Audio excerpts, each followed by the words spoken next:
স্থানীয় বাংলা সংবাদ এবং পরবর্তী অনুষ্ঠানসমূহ ঢাকা থেকে রিলে করে আপনাদের শোনানো হবে। আসসালামু আলাইকুম। সন্ধে ৭টা। বাংলাদেশ বেতার সিলেট সংবাদ পড়ছি আমিনুল ইসলাম। সিলেট সিটি কর্পোরেশনের প্রশাসক আব্দুল কাইম চৌধুরী বলেছেন, কোনো ব্যক্তির কারণে বৃহত্তর জনগোষ্ঠীর দুর্ভোগ কোনোভাবেই মেনে নেওয়া হবে না। কেউ ছড়া বা খাল দখল করে পানি প্রবাহে বাধা সৃষ্টি করলে আইন অনুযায়ী ব্যবস্থা নেওয়া হবে। তিনি আজ সিটি কর্পোরেশনের বিভিন্ন ছড়া ও খাল পরিদর্শনকালে একথা বলেন। সিসিক প্রশাসক বলেন, আমরা সম্মিলিতভাবে একটি সুন্দর ও বাসযোগ্য নগরী গড়ে তুলতে চাই। এই কাজে সবার সহযোগিতা প্রয়োজন। এই সময় সিসিকের কর্মকর্তা সহ এলাকার লোকজন উপস্থিত ছিলেন।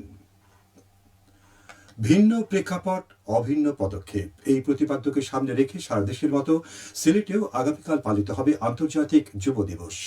জাতিসংঘের সাধারণ পরিষদ 1999 সালে এই দিবসটি ঘোষণা করে।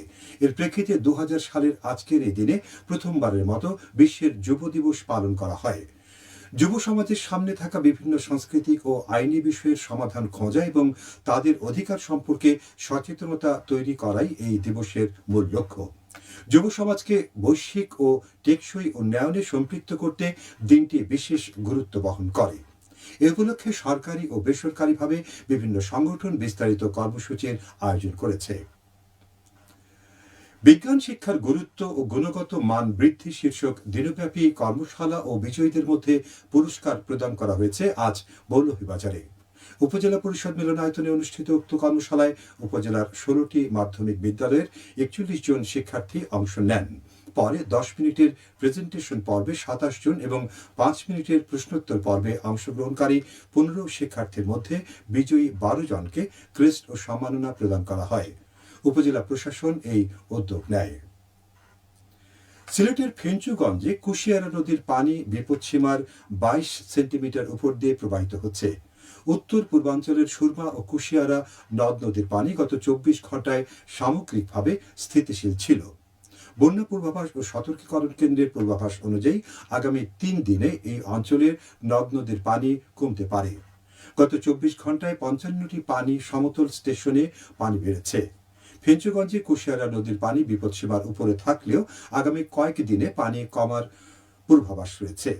পরিস্থিতি নিবিড়ভাবে পর্যবেক্ষণে রাখা হয়েছে বলে জানিয়েছেন পানি উন্নয়ন বোর্ডের বন্যা পূর্বাভাস ও সতর্কীকরণ কেন্দ্র।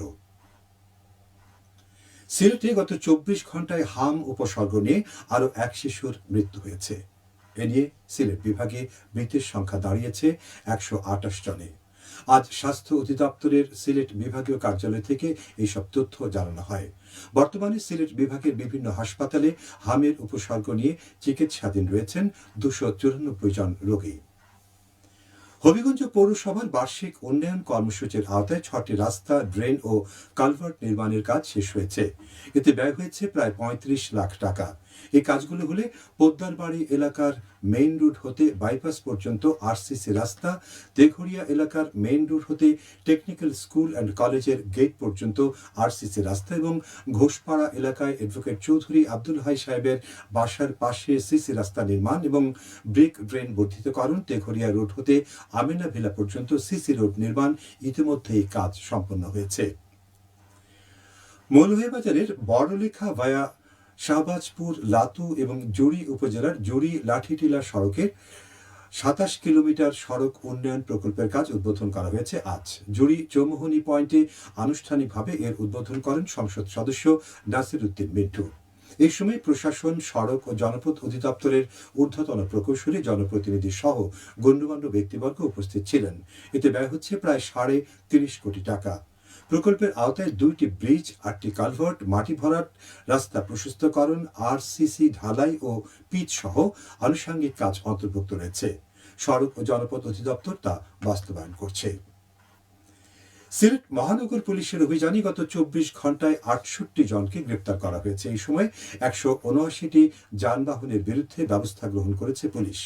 গ্রেপ্তারকৃতদের মধ্যে নিয়মিত মামলার আসামি, ওয়ারেন্টভুক্ত আসামি, বিনা পরোয়ানা, ম্যাজিস্ট্রেট কর্তৃক সাজাপ্রাপ্ত আসামি ও মেট্রোপলিটন অধ্যাদেশ মোতাবেক গ্রেপ্তারকৃত আসামি ছিলেন। এই সময় ট্রাফিক বিভাগের অভিযানে 76টি যানবাহনের বিরুদ্ধে মামলা দেওয়া হয়েছে এবং আটক করা হয়েছে 103টি যানবাহন। সবশেষে আবহাওয়া। রাত 1টা পর্যন্ত পূর্বাভাসে বলা হয়েছে সিলেট সহ পার্শ্ববর্তী এলাকায় কোনো সতর্কবাণী নেই এবং কোনো সংকেত দেখাতে হবে না। আজ সিলেটের সর্বোচ্চ তাপমাত্রা ছিল 36 ডিগ্রি এবং সর্বনিম্ন 23.2 ডিগ্রি সেলসিয়াস। বাতাসে আর্দ্রতা ছিল সকালে 73 এবং সন্ধ্যায় 76%।